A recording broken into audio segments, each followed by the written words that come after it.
cut will go two ways. First, every constituency will get $150 million flat. Now, I don't know which is bigger. No space. Frank, your constituency bigger than Flight?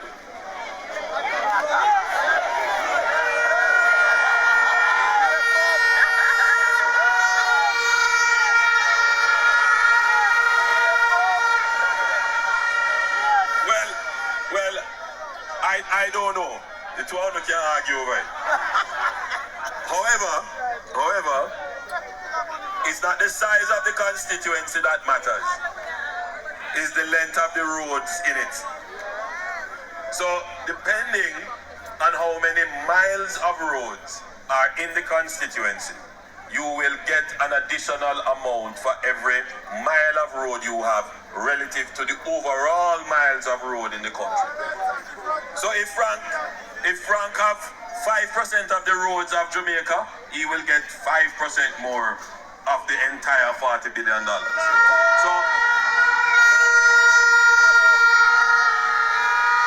So Frank will probably get another $150 million. So in all, on average, we are expecting that each constituency will get somewhere in the region of about $300 million. And what that money is to do is to fix the roads, but it cannot fix every single road. Right, sir, right, sir, right, and I know some people going to say, why that road fixed, and why my own not fixed. Right, sir, right, and that is why there will be a process of consultation.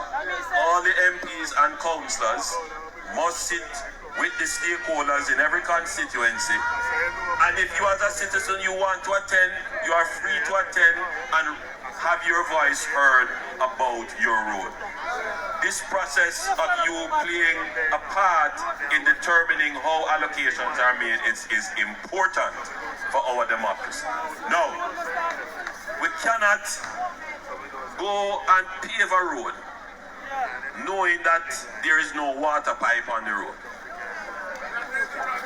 So what we have decided is that if we're going to do a road, we're going to look at the water infrastructure. And if the pipes need changing, we will change the pipe at that time as well. So that we don't have to go back or dig up road after we fix it.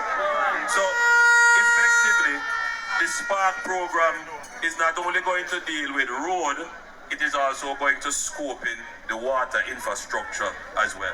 So I want you to see my transition now. We fix up the economy, and then we can use the benefit of the economy to deal with the things that are causing you frustration. Every one of you know that the economy is doing well, and you don't want to change the government to affect the economy.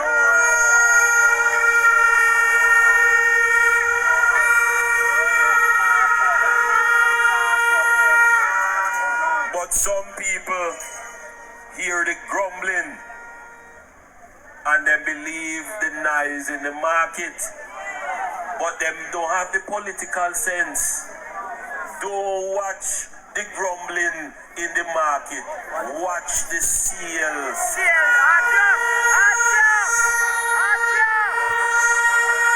And that is why Junction Square is filled tonight. That is why everywhere we go is filled. Because people are participating in a very deep exchange between them and the Jamaica Labour Party. They come to give their support and they come to hear their grouses.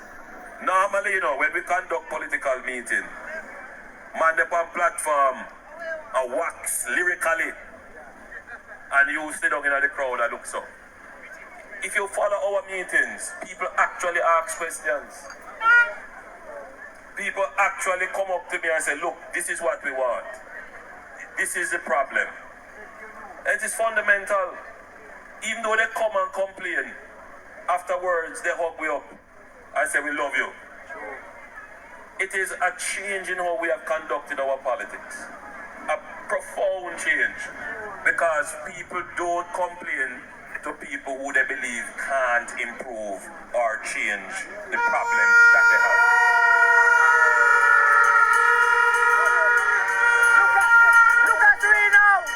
ask people who can really fundamentally make a difference to Jamaica and change the things that you are uncomfortable with, I would say that 70% of Jamaicans would objectively and reasonably say the Jamaica Labour Party.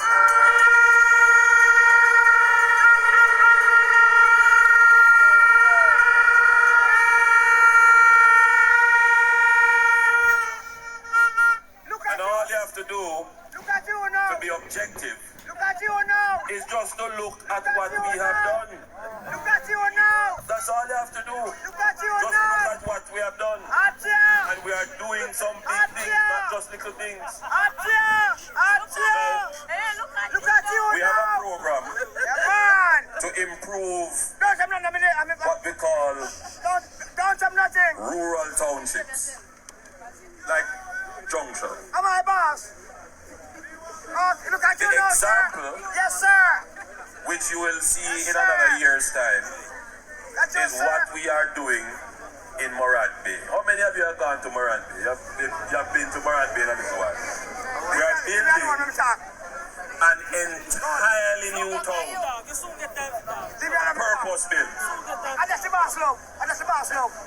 called the Morant Bay Urban Center. It was an old Goodyear factory with 25 acres. We take it over and we're building an entirely new town. When you go there in a year time, when it's finished, you're going to feel like you're in a foreign. Yeah. We put in a brand new highway.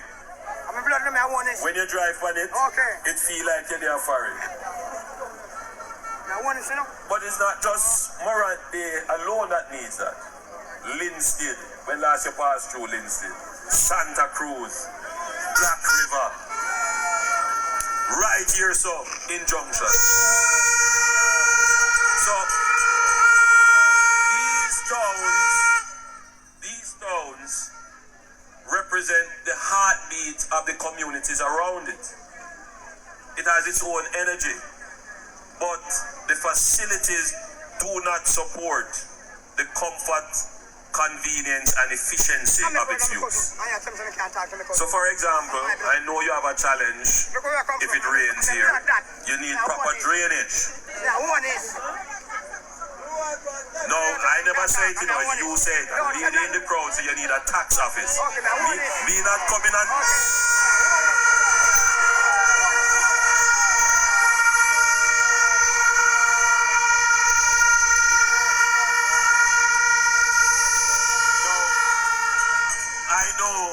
I know that your homeboy, Councillor Sitani, has been lobbying for a tax office. Yes. Now follow me. It is not politically wise for a politician to come and tell you him giving you a tax office. But if you ask for it, if you ask for it, then that is something that we definitely can examine and seek to provide for.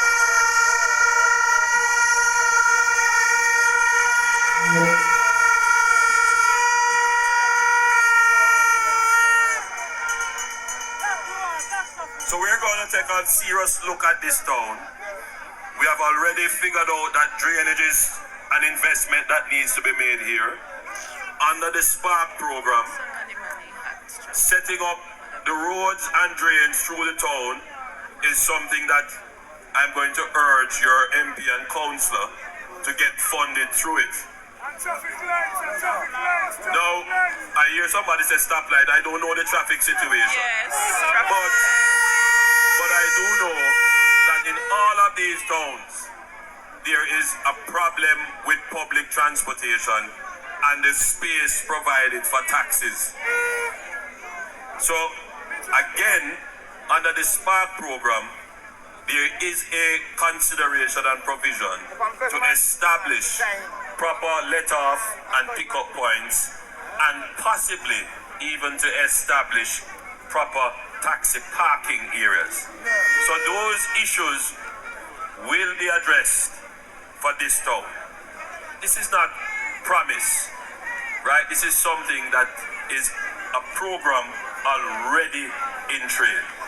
So I am going to say to you that your town of Junction is in for even further development to support the already existing organic energy that exists here from the people who have taken pride in their town and have confidence to invest in their town. You are going to have a first-class town when we finish working with you on it.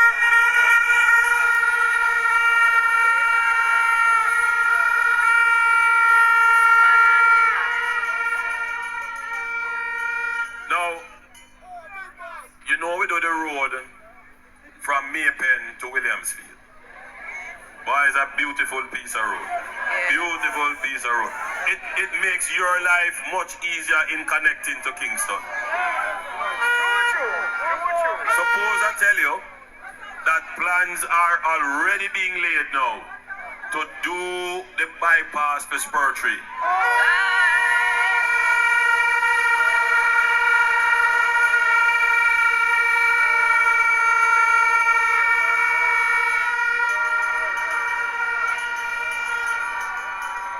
Now let me tell you, this part of Jamaica are so nice. Let me tell you,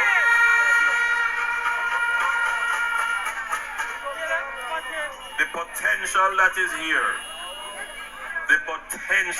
here, is incredible for agriculture and tourism and just for lifestyle. A lot of people come here because the lifestyle here is good, you know. Yeah, man, when you start to look at Treasure Beach and Southfield and those areas, trust me, the quality of life. Don't make nobody fool you. People leave foreign and come here because they like the quality of life. And I want you to appreciate that you have something here that is special. So when we think about how we expose it to the world, we are very careful.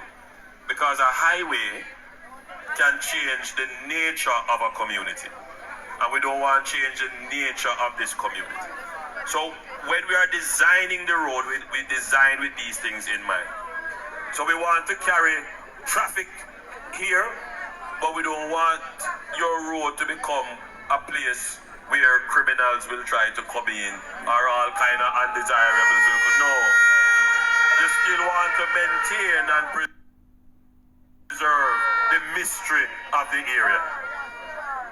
So we are thinking about that, and the plans are being laid. We don't do anything without consultation. So we will have a process of consultation.